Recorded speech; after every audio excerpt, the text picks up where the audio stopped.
Hello, my name is Kate Moore. I'm from the Camborne School of Mines in the University of Exeter, and together with my colleagues in the University of Eastern Finland, Olga Sidorenko and Rauno Sairinen, I'm going to speak to you today about small deposit and small-scale mining. In 2019, the United Nations Environmental Programme produced its Global Resources Outlook report. The report emphasised that the use of natural resources has tripled since 1970 and continues to grow. The report concluded that decoupling of natural resource use and environmental impacts from economic activity and human well-being is an essential element in the transition to a sustainable future. It is important to note that the Earth is not running out of metallic and semi-metallic natural resources, but the stocks of good deposits are diminishing. Good stocks are the large and accessible ore deposits that have a high concentration of the commodities of interest, or grade. The largest, highest grade and shallowest deposits have been depleted. Now we must look to the rest. Let us for a moment consider the manufacturing chain from feedstock supply to intermediate product manufacturing and to end product manufacturing, which is also a value chain. It embodies an incremental increase in value as materials are traded many times, and it requires that feedstocks are relatively inexpensive. The ends of the value chain are linked by supply and demand, but the impact of price fluctuations on business is proportionally greater for raw materials producers than for manufacturers, because they relate to a larger proportion of their overall microeconomic model. Thus, metals are generally produced from large world-class mines running continuously at high efficiency using the economies of scale, where throughput, which is the tons per hour of rock processed, is maximized by innovations in mining practice that reduce operating costs. To prove the economic viability of an ore deposit is a complex, expensive, and protracted process, requiring adherence to reporting standards that recognize the interplay of geology, viable processing methods, and issues of access and supply infrastructure. An adequate return on investment requires that the ore deposits support an extended life of mine. Decreasing cost per unit output with increased mine size favors the development of giant or world-class deposits. Large-scale mining of increasingly low-grade ores is energy-intensive and generates vast wastes. An addiction to scale in the mining industry means that metals consumed in small amounts annually can be supplied by very few mines, with distribution through global transport networks. Should conflict or trade disputes arise in the locations of these mines, then the real or even perceived threat to supply impacts the metal markets. Resulting price volatility greatly impacts the mining sector, either reducing the economic feasibility of operations or opening up short-term opportunities. The commodities considered a critical risk of short supply include those used for the infrastructure of the green energy transition, the low-carbon transport fleet, and modern digital communications. Governing bodies have recognized the need to accelerate innovation to increase security of supply of raw materials. The European Innovation Partnership on Raw Materials Priority Area for Research Innovation, entitled Technologies for Primary and Secondary Raw Materials Production, describes that production solutions are needed for the entire raw materials value chain that avoid environmental damage and engage society. The European Commission supports research to optimize supply, recycle materials, and to substitute metals in manufacturing in a circular economy, one that maintains materials in the economy for as long as possible, minimizes the generation of waste, and reduces future consumption. This is very much in line with the United Nations ambitions for reducing the consumption of raw materials relative to that projected using historical trends. The narratives of past, present, and future mining are described in Moore et al., now awaiting final acceptance in the journal Resources Conservation and Recycling. The authors highlight that existing and feasible technologies for selective mining of small deposits can have smaller and shorter duration impacts, both positive and negative, than large-scale mining of low-grade ores. They state that opportunities exist to consider mining of small deposits as part of locally diversified economies and remediated environments, as well as being responsive to global volatility in metal markets. Mining of small deposits will require less investment and may offset risk for mining practitioners and investors, but it will require a reinvestigation of current reporting and finance models. International trade relations, foreign policy, and the geography of value chains may limit the potential for geographically dispersed mining of small deposits. However, increasing global demands for best practice, equitable distribution of opportunities, and reduction of carbon emissions now coincide with initiatives to support the circular economy and potentially mitigate short-term supply-demand imbalances. In combination, these external forces may create a climate that is amenable to the expansion of mining of small deposits. Significant to this presentation, the European Commission solicited research on the development of new sustainable, selective, low-impact technological solutions for mining of small mineral deposits on the land.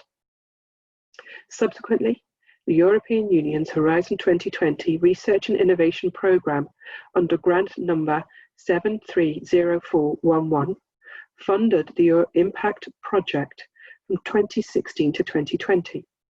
The project partners investigated the potential to expand European capacity to access its regional resources following from three key traits of the whole system. First, risk of supply disruption can be reduced by accelerating the response of raw material supply to market forces, facilitated by access to multiple small deposits in Europe. Secondly, the existing model of high-cost ore body definition and pre-feasibility studies and optimization for large volumes of rock cannot facilitate exploitation of small high-grade deposits. A new mining paradigm is needed. Thirdly, high population densities, sensitive environmental conditions, and multiple land uses require that mining produce minimal waste, consume minimal energy, and provide maximum benefit to local communities. Mining solutions should therefore include reduced removal of material from the ground, minimal footprint, and an ethical relationship with community. IMPACT is an acronym for Integrated Mobile Modularized Plant and Containerized Tools for Selective Low-Impact Mining of Small High-Grade Deposits. The project aimed to increase alternative production capacity in Europe through two means. First, to develop technological readiness for non-artisanal, sustainable, small-scale mining that would be suitable for extraction of metals from small ore deposits in Europe. Second was to understand the societal solutions that would be required to facilitate non-artisanal, sustainable, small-scale mining operations. We differentiate between mining of small deposits and small-scale mining. There is a significant difference. Small deposits are necessarily described using geological and metallurgical terms in order to engineer mining and processing solutions. The term small scale relates to the size and complexity of mining operations and their impacts. Small deposits are amenable to mining by small-scale mining operations, while the practice of mining small deposits transects historical and contemporary narratives. The concept of small-scale mining has multiple modern contexts. What constitutes a small deposit is not straightforwardly defined. It cannot be defined in absolute dimensions because the metal content is a function of grade, the proportion of rock that comprises the commodity of interest, and tonnage, the absolute volume of rock that is of interest. The total amount of commodity available is subject to a cut-off grade, below which extraction is not economic, such that total amount of commodity changes with market price. Impact partner BRGM, the French Geological Survey, established boundaries within which to discuss the notion of small, high-grade, and sometimes complex ore deposits for a subset of 5 critical and other raw materials, prioritizing the notion of high-grade. The objectives were to understand how small a deposit can be and remain viable to mine due to the economies of scale, and to gain some appreciation of the extent of opportunity for mining of small deposits in Europe. The BRGM established that a total of 201 no mineral occurrences in the European Union satisfied the N-member scenario of high-grade and low tonnage alone, with no further determination of economic viability for the commodities antimony, chromium, cobalt, gold, and zinc. By establishing the criteria for definition of a small deposit, the framework was created for improvements to the EU Minerals Knowledge Data Platform. The extension to the platform has now been recently launched and is now available online. The community of end users may now identify and locate small, high-grade complex deposits in a dedicated data layer of documented mineral occurrences. Europe is a region with a varied geological history, such that there are many and diverse small, high-grade ore deposits. The project partner, Metal Innovations, designed and developed a new selective underground mining tool.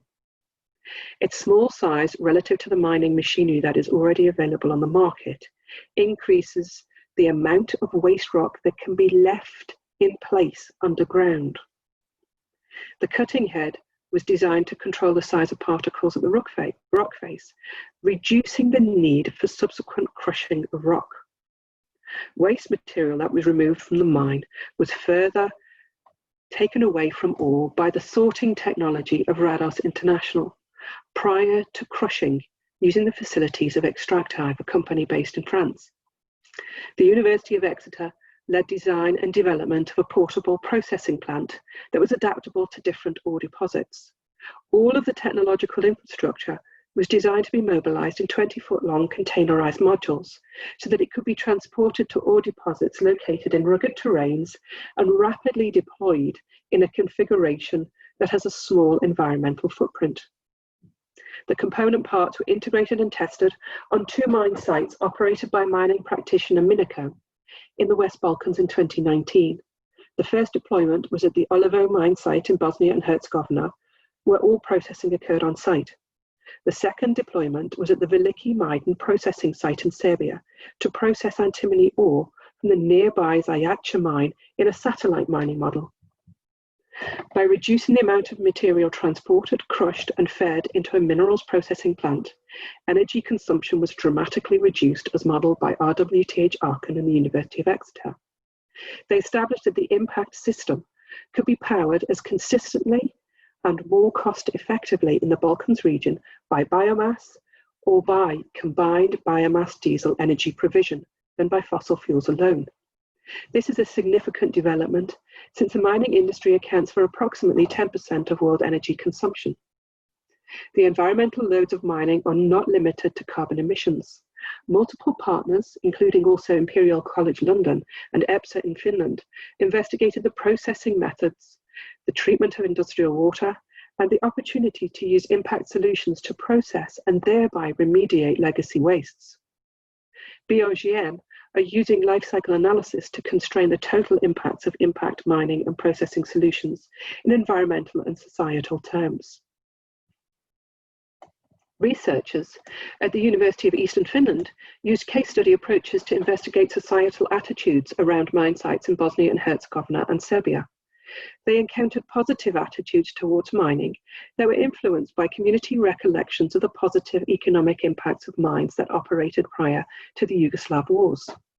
There was hope that reinstatement of mining operations will provide livelihoods for generations to come, assisting post-conflict economic and societal reconstruction.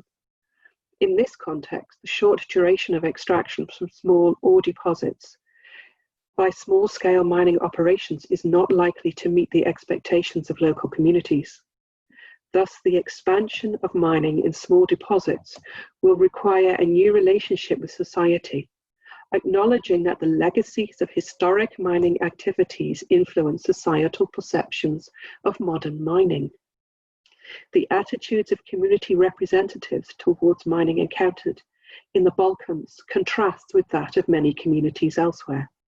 The traditional understanding of mining is an activity which inevitably affects the communities by degrading the environment, using large infrastructure and displacing people from their traditional livelihoods. This understanding still drives general perceptions of the mining industry and fuels societal concerns towards new mining initiatives. Thus, local variation and acceptance of mining suggests that micro-political ecology perspectives have an equal, if not greater, impact on new mining operations than macro-level visions. For an expansion of mining in Europe, there is a fundamental need for policy and societal framings that promote an understanding of modern best practice in mining. A first policy brief is available as a UEF electronic publication entitled Policy Agenda Towards Socially Responsible Small-Scale Mining in Europe, Impact Policy Brief Number 1. Now we turn our attention to how the idea of high grade is often linked to the notion of small scale. Sidorenko et al. 2020 redefined the concept of technologically advanced small scale mining. This is now in press with the journal Resources Policy. Small scale mining has the potential to operate on both small high grade deposits and on large deposits to minimize economic risk. The term small-scale mining has been widely used in the extractive industries, but its meaning has become synonymous with practices that are globally recognized as artisanal small-scale mining. At the same time, sustainability discourse and research have been orientated around the performance of large mining operators. The researchers positioned the concept of non-artisanal, modern, small-scale mining in relation to the current dual mining paradigm of large-scale and artisanal small-scale mining operations by describing its features and likely impacts and delineating a reference frame for further discourses, for which I will refer you to their publication. Small-scale mining cannot be described simply in terms of size of deposit, extent of mechanization or automation, or costs, since that would be too restrictive relative to the multiple practical applications. Importantly, small-scale mining by small-scale operations tends to be a limited short-term initiative which requires consideration of the extended afterlife of mines. In summary, the Impact Project showed over 42 months that it is logistically possible to rapidly design, construct, deploy, refit, and redeploy modularized mining and processing equipment powered by renewable or combined diesel renewable energy on sites that are licensed and developed. Very significantly, the technology exists now to extensively apply best practice and responsibly access more resources. The project also showed that small-scale mining demands reshaping of existing customary practices and patterns of the governance of socio-economic impacts of mining. There are 4 key issues that must be addressed for the future development of small-scale mining on small, high-grade ore deposits in Europe. 1. A positive relationship between mine and community must be prioritized, even in short-duration operations, using a micro-political ecology approach. 2. Permitting and licensing processes must continue to protect environment and society while enabling mine operators to react swiftly to market opportunities. 3. The role of short-duration mining must be placed within a diversified local or regional economic base to protect the community from the withdrawal of the mining industry, which is inevitable. 4. Further innovation in handling of waste is required, since short-duration mining operations must not create a long-term environmental legacy. I thank you very much for your attention and hope that we will all move together towards a more diversified set of mining solutions to access the resources that humanity needs.